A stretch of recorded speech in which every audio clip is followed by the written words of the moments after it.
Hi hello friends, welcome back. ನಾವು ಈ ದಿನ ಇಮ್ಮಡಿಹಳ್ಳಿ ಎಂಬ ಗ್ರಾಮದಲ್ಲಿ ನಡೆದಿರುವ ಕರಗ ಉತ್ಸವ ಆಚಾರ ವಿಚಾರಗಳ ಬಗ್ಗೆ ತಿಳಿದುಕೊಳ್ಳೋಣ. ಅದಕ್ಕೂ ಮುಂಚೆ ಇನ್ನೂ ಯಾರೆಲ್ಲ ಚಾನಲ್ನ ಸಬ್ಸ್ಕ್ರೈಬ್ ಮಾಡೋದನ್ನು ಮಿಸ್ ಮಾಡಿದರೆ ಬೇಗ ಸಬ್ಸ್ಕ್ರೈಬ್ ಮಾಡಿ, ಹಾಗೆ ಸಪೋರ್ಟ್ ಮಾಡಿ. ಮೊದಲಿಗೆ ಕರಗ. ಈ ಪದದಲ್ಲಿ ಒಂದು ವಿಶೇಷವಾದ ಅರ್ಥವಿದೆ. ಕ ಎಂದರೆ ಕೈಯಲ್ಲಿ ಮುಟ್ಟದೆ, ರ ಎಂದರೆ ರುಂಡದ ಮೇಲೆ ಒತ್ತು, ಗ ಎಂದರೆ ಗತಿಸುವುದು. ಕರಗ ಉತ್ಸವ ಕರ್ನಾಟಕದಲ್ಲಿ, ವಿಶೇಷವಾಗಿ ಬೆಂಗಳೂರಿನಲ್ಲಿ ವೈನಿಕುಲ ಸಮುದಾಯದವರು ಆಚರಿಸುವ ಒಂದು ಶಕ್ತಿಯುತ ಮತ್ತು ಧಾರ್ಮಿಕ ಉತ್ಸವ. ಇದು ಮಹಾಭಾರತದ ದ್ರೌಪದಿ ದೇವಿಗೆ ಸಮರ್ಪಿತವಾಗಿದೆ. ಈ ಉತ್ಸವವು ಚೈತ್ರ ಮಾಸದಲ್ಲಿ, ಅಂದರೆ ಮಾರ್ಚ್ ಅಥವಾ ಏಪ್ರಿಲ್ ತಿಂಗಳಲ್ಲಿ ಹುಣ್ಣಿಮೆಯ ದಿನದಂದು ಆಚರಿಸುತ್ತಾರೆ. ಇದು 9 ರಿಂದ 11 ದಿನದವರೆಗೂ ವಿವಿಧ ಧಾರ್ಮಿಕ ವಿಧಿವಿಧಾನಗಳು ಹಾಗೂ ಸಂಪ್ರದಾಯ ಸೇವೆಗಳು ನಡೆಯುತ್ತದೆ. ಬನ್ನಿ ದ್ರೌಪದಿ ದೇವಿಯ ದರ್ಶನ ಪಡೆದು ನಂತರ ವಿಚಾರಗಳನ್ನು ತಿಳಿಯೋಣ.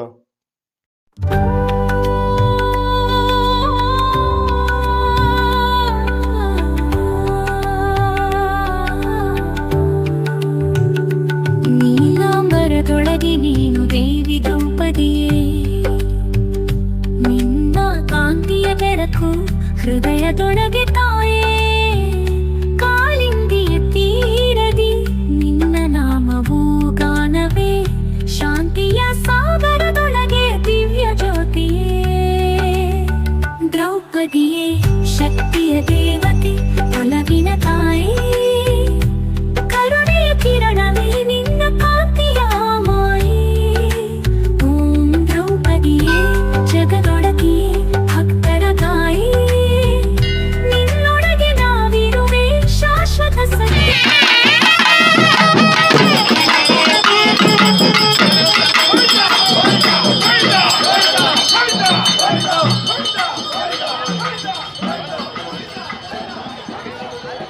ಮುಖ್ಯವಾಗಿ ಕರಗ ಹೊರುವವರು ಯಾರು ಎಂಬ ಆಯ್ಕೆ ಪ್ರಕ್ರಿಯೆ ನಡೆಯುತ್ತದೆ. ಇದು ಕೇವಲ ಶರೀರ ಸಾಮರ್ಥ್ಯ ಆಧಾರದ ಮೇಲೆ ಅಲ್ಲ, ಇದು ಆಧ್ಯಾತ್ಮಿಕ ಸಿದ್ಧತೆ ಮತ್ತು ಕುಟುಂಬದ ಸಂಪ್ರದಾಯ.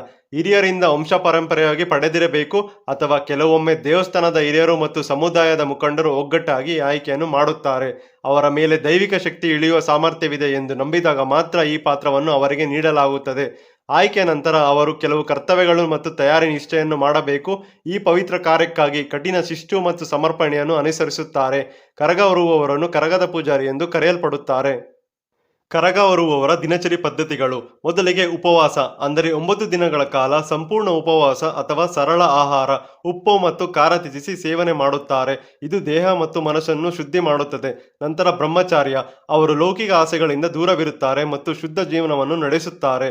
ಮತ್ತು ಪ್ರಾರ್ಥನೆ ಮತ್ತು ಧ್ಯಾನ, ಪ್ರತಿದಿನ ದೇವಸ್ಥಾನದಲ್ಲಿ ದ್ರೌಪದಿಗೆ ಸಂಬಂಧಿಸಿದ ಪ್ರಾರ್ಥನೆ ಮತ್ತು ಧ್ಯಾನದಲ್ಲಿ ತೊಡಗುತ್ತಾರೆ. ಇದು ಅವರನ್ನು ಆಧ್ಯಾತ್ಮಿಕವಾಗಿ ಸಜ್ಜುಗೊಳಿಸುತ್ತದೆ. ಮತ್ತೆ ಶುಚಿತ್ವ, ಪ್ರತಿದಿನ ಸ್ನಾನ ಮಾಡಿ ಶುದ್ಧ ವಸ್ತ್ರ ಧರಿಸಿ ದೇಹ ಮತ್ತು ಮನೆಯನ್ನು ಪವಿತ್ರವಾಗಿಡುತ್ತಾರೆ. ಇತರೆ ಅಶುದ್ಧ ವಸ್ತುಗಳಿಂದ ಸಂಪೂರ್ಣವಾಗಿ ದೂರವಿರುತ್ತಾರೆ. ವೀರಕುಮಾರರೊಂದಿಗೆ ಸಹಯೋಗ, ಮೆರವಣಿಗೆಯಲ್ಲಿ ಅವರು ರಕ್ಷಣೆಗಾಗಿ ಕಾರ್ಯನಿರ್ವಹಿಸುತ್ತಾರೆ. ವಿಶ್ರಾಂತಿ, ಅವರು ರಾತ್ರಿ ದೇವಸ್ಥಾನದಲ್ಲಿ ಅಥವಾ ಪವಿತ್ರವಾದ ಸ್ಥಳದಲ್ಲಿ ಮಲಗುವವರು. ಹಾಸಿಗೆ ಬದಲು ನೆಲದ ಮೇಲೆ ಒಂದು ಬಟ್ಟೆಯನ್ನು ಹಾಸಿಕೊಂಡು ಮಲಗುವವರು.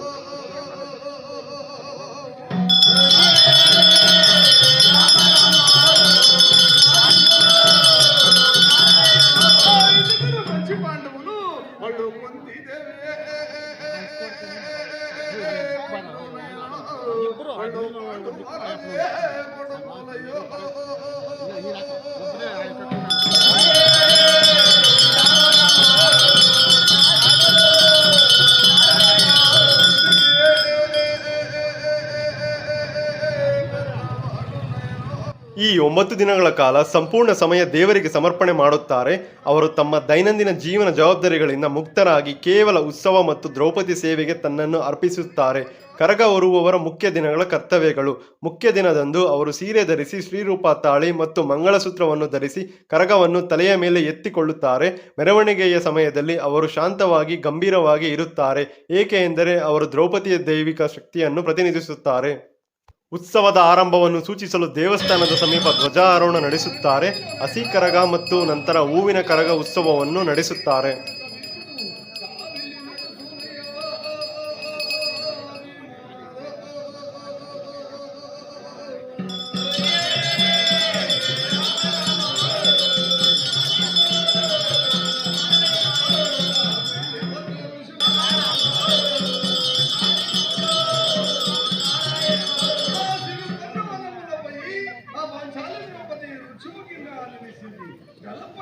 ವೀರಕುಮಾರರು ಕರಗ ಉತ್ಸವದಲ್ಲಿ ಪ್ರಮುಖ ಪಾತ್ರ ವಹಿಸುವ ಯುವಕರ ಗುಂಪಾಗಿದ್ದು, ಇವರು ವೈನಿಕುಲ ಕ್ಷತ್ರಿಯ ಸಮುದಾಯದಿಂದ ಬರುತ್ತಾರೆ.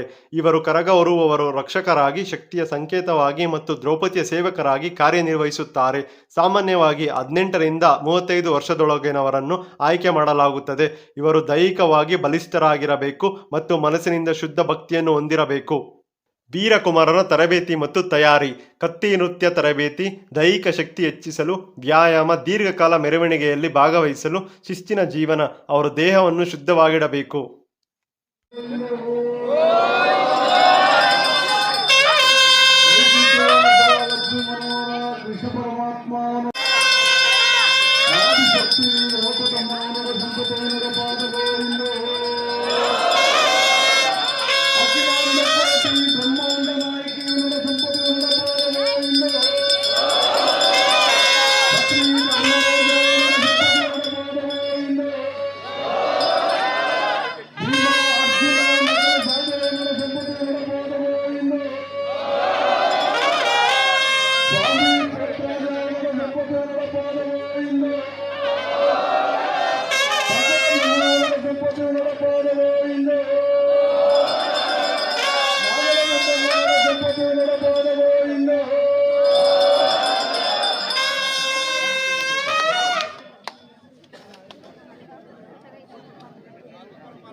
ವೀರಕುಮಾರರ ಕೈಯಲ್ಲಿ ಆಯುಧ ಅಂದರೆ ಕತ್ತಿಯನ್ನು ಹಿಡಿದು ದ್ರೌಪದಿ ದೇವಿಯನ್ನು ರಕ್ಷಣೆ ಮಾಡುತ್ತಾರೆ. ಪೋತರಾಜು ಹಾಗೂ ವೀರಕುಮಾರರು ಇಬ್ಬರು ದೇವಿಯ ಸೇವೆ ಮತ್ತು ರಕ್ಷಣೆಯಲ್ಲಿ ತೊಡಗುತ್ತಾರೆ.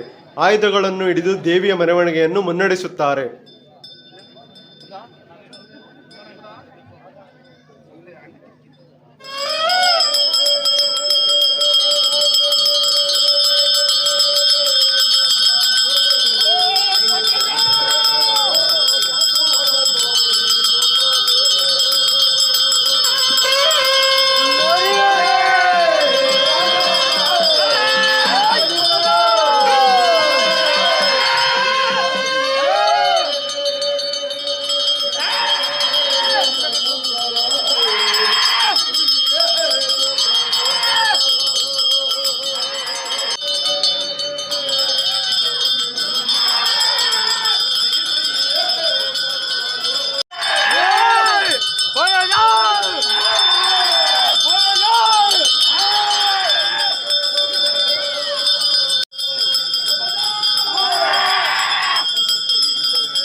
ವೀರಕುಮಾರರು ಎದೆಗೆ ಏಕೆ ಬಡಿದುಕೊಳ್ಳುತ್ತಾರೆ? ದ್ರೌಪದಿ ವೀರಕುಮಾರರಿಗೆ ಯಾವ ಮಾತು ನೀಡಿದಳು ಮತ್ತು ದ್ರೌಪದಿಗೆ ಏನಾಯಿತು? ಇದರ ಸಂಪೂರ್ಣ ಮಾಹಿತಿಯನ್ನು ಮುಂದಿನ ವಿಡಿಯೋದಲ್ಲಿ ತಿಳಿಸಿಕೊಡುತ್ತೇನೆ.